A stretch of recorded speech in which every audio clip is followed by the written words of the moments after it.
وہ شخص جو دنیا کے بڑی بانوں میں عزت کا تاج پہنے بیٹھا تھا، جسے قادیانیت کا ستون سمجھا جاتا تھا، جس نے برطانیہ کے ساتھ وفاداری کے جھنڈے گاڑے، لیکن اس کی زندگی کے تاریخ گوشے کیا تھے؟ کیا وہ واقعی خوش تھا یا وہ اندر سے ٹوٹا ہوا بے یار و مددگار شخص تھا؟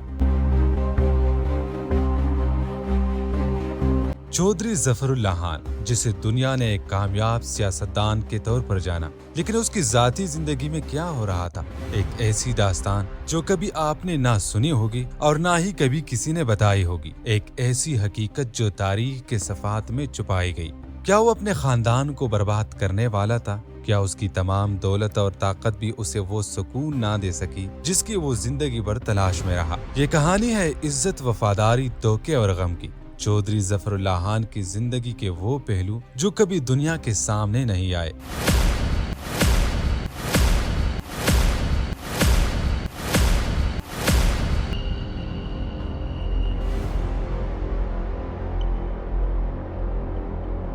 معزز دوستو، میں ہوں جواد الرحمان اور آپ تمام دیکھنے اور سننے والوں کو ہماری آج کی اس نئی ویڈیو میں خوش آمدید۔ چودھری ظفر اللہ خان مشہور و معروف سیاستدان، قادیانیت کا ستون اور مثالی انگریز نواز تھے۔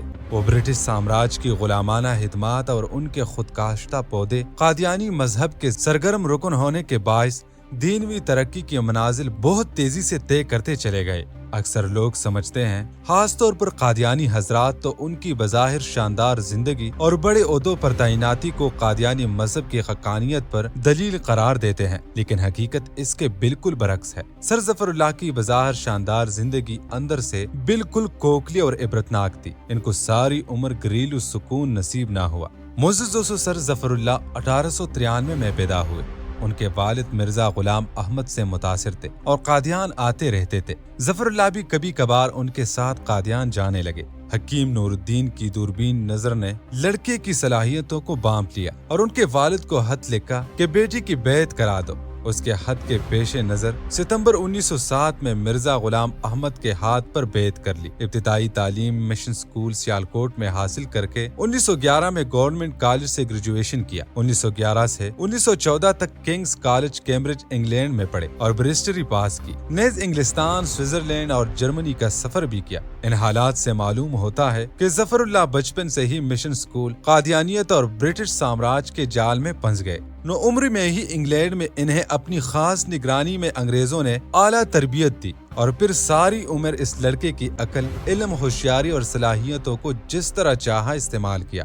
ان کا گھرانہ زمیندارانہ تھا۔ ان کے والد اپنے خاندان کی ایک سیدھی سادی لڑکی سے ان کی شادی کرانا چاہتے تھے، جبکہ ظفر اللہ کسی ماڈرن لڑکی سے شادی کرنا چاہتے تھے، لیکن والد کے سامنے پیش نہ چلی اور مجبوراً شادی ہو گئی۔ لیکن ظفر اللہ خان نے عملی طور پر اس لڑکی کو کبھی بیوی کے طور پر قبول نہ کیا، نہ اس سے میل جول رکھا، حتیٰ کہ 1926 میں والد کا انتقال ہو گیا۔ والد کے انتقال کے بعد سر ظفر اللہ نے اپنی مرضی سے ایک ماڈرن تعلیم یافتہ اپنی پسند کی تیز ترار لڑکی بدر سے شادی کر لی، جس سے ان کے ہاں ایک بیٹی پیدا ہوئی جس کا نام امت الحی ہے۔ اس کے بعد کوئی اولاد نہ ہوئی۔ سر ظفر اللہ کو نرینہ اولاد کی بہت خواہش تھی، مگر نصیب میں بیٹا نہ تھا، اور یہ نعمت قادیانی پیر اور برطانوی سامراج بھی دینے میں ناکام رہا۔ اس ماڈرن بیوی نے ویسے بھی سر ظفر اللہ کو وہ تگنی کا ناچ نچایا کہ چودھری صاحب اس سے زیادہ تر دور ہی رہنے لگے اور اپنے پیر و مرشد مرزا کی فیملی میں دلچسپی لینے لگے۔ مرزا بشیر الدین محمود مرزا غلام احمد کا بیٹا، جو کہ 1914 میں قادیانوں کا حلیفہ دوم بن چکا تھا، یہ سر ظفر اللہ کا قریباً ہم عمر تھا۔ مرزا بشیر الدین محمود بہت ہوشیار، چالاک، تیز فہم آدمی تھا۔ اس نے شروع سے ہی ظفر اللہ سے یاری گانٹ لی۔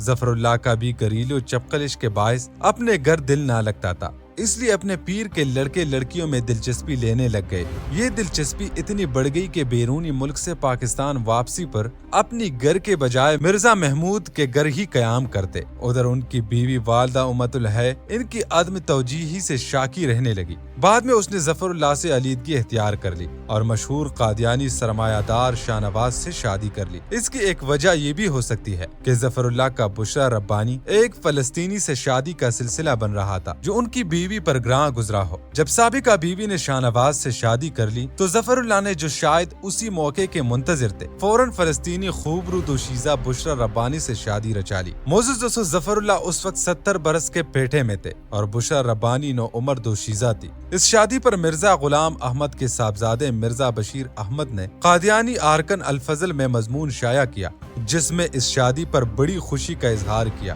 اور سب قادیانیوں سے بیٹی کی پیدائش کے لیے دعا کی، درخواست کی اور خود بھی دعا کی کہ اللہ پاک چودھری صاحب سر ظفر اللہ کو بیٹا عنایت کرے۔ مگر وائے افسوس، کسی قادیانی کی دعا اس بارے میں شرف قبولیت نہ پا سکی۔ ہو سکتا ہے اس طویل مہلت سے فائدہ اٹھا کر چودھری صاحب قادیانیت سے تائب ہو جاتے تو اللہ تعالیٰ انہیں اولاد نرینہ سے بھی نواز دیتا۔ یہ تیسری شادی بھی بے ثمر رہی۔ شنید ہے کہ بشرا ربانی کا نوجوان ناکام منگیتر اس سے ملنے کسی نہ کسی بہانے آتا رہتا تھا اور اس نے چودھری صاحب پر پستول بھی اٹھایا تھا۔ اس قسم کے ناگفتنی حالات کے بنا پر یہ شادی بھی ناکام ہوئی اور علیحدگی ہو گئی اور ظفر اللہ بری دنیا میں اکیلے بے یار و مددگار رہ گئے۔ ان کی بیٹی بھی اپنی ماں کا ساتھ دیتی تھی، اس لیے چودھری صاحب پر بیٹی کا گر بھی بنتا۔ مرزا محمود ان کا پیر اور یار تھا، کئی سال سے مفلوج پڑا تھا۔ 2 بھائی تکلیف دہ اموات سے مر چکے تھے اور چھوٹا بھائی اسد اللہ خان بھی فالج سے معذور تھا۔ کوئی ٹھکانہ نہ تھا۔ کہنے کو ان دونوں ہائی لینڈ میں ہیگ کی انٹرنیشنل کورٹ میں جج تھے۔ بظاہر بڑی شان تھی، لیکن اندرونی حالت یہ رہی کہ قریباً 15 سال ہائی لینڈ میں قادیانی مشن کے ایک چھوٹے سے کمرے میں رہتے رہے اور اس کے بعد 1973 سے 1983 تک انگلینڈ کے قادیانی مشن کے ساتھ ایک کوٹری میں گزارے۔ کوئی عزیز پرسان حال نہ تھا۔ معزز دوستو، ہم نے اوپر جو بیان کیا وہ بلا ثبوت نہیں، بلکہ اکثر باتیں قادیانیوں کی اپنی کتابوں، رسالوں، اخباروں میں ہی درج ہے۔ مثال کے طور پر قادیانی ماہنامہ حالد کے ظفر اللہ خان نمبر میں مرزا محمود کی سب سے چھوٹی بیوی مہر آپا چودھری ظفر اللہ سے اپنے تعلقات کا اظہار یوں کرتی ہے: اپنی کوٹھی تعمیر ہونے سے قبل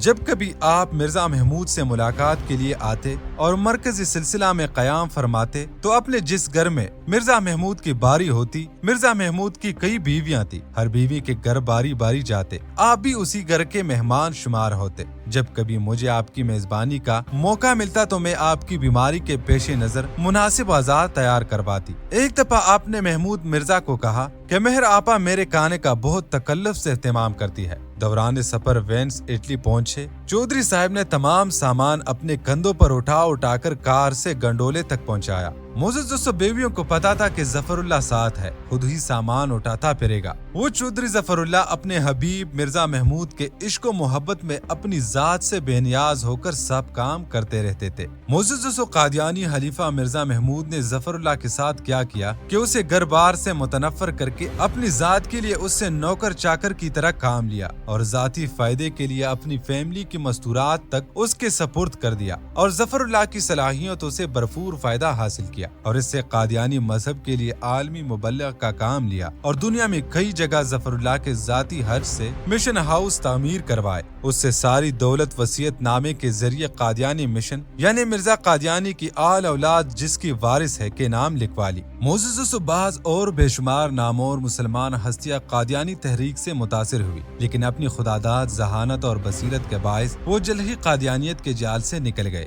معزز دوستو، یہ وہ حالات تھے جن میں مست ہو کر ظفر اللہ صاحب ساری عمر اپنا گھر بار، بیویاں، بچی تج کر قادیانیت اور رائل مرزا فیملی کی بندے بیدام بنے رہے۔ کاش کہ وہ اپنی ساری صلاحیتیں اور دولتیں اور عقیدتیں اس چھوٹے سے قادیانی سازشی گروہ پر نچاور کرنے کی بجائے آن حضرت صلی اللہ علیہ وآلہ وسلم کی عقیدت و محبت اور پوری دنیا اسلام اور امت محمدیہ کے لیے وقف کر دیتے۔ اس طرح وہ دین اور دنیا اور آخرت سب میں سرخرو ہو جاتے۔